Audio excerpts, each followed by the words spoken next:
Welcome to Sweet Life Beat Life. We hope this video helps. In this video, I will explain how to set up email in QuickBooks.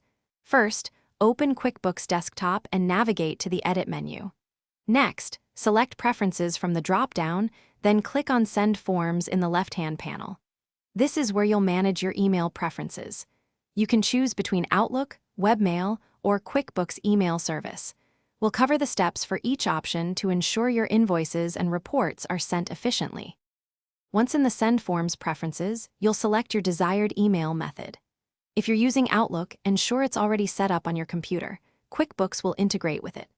For webmail, click Add and enter your email address, provider, SMTP server name, and port number, typically 587 for secure connections. Remember to check the box for SSL security if your provider requires it, like Gmail often does. This ensures your emails are sent securely. After setting up your email, you can easily send various forms like invoices, estimates, and sales receipts directly from QuickBooks. You can also customize email templates for each transaction type, adding a professional touch to your communications. If you encounter issues, first verify your email settings are correct.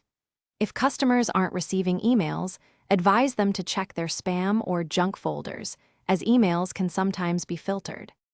For enhanced security, especially with providers like Gmail, you might need to generate an app password from your email account settings to use with QuickBooks.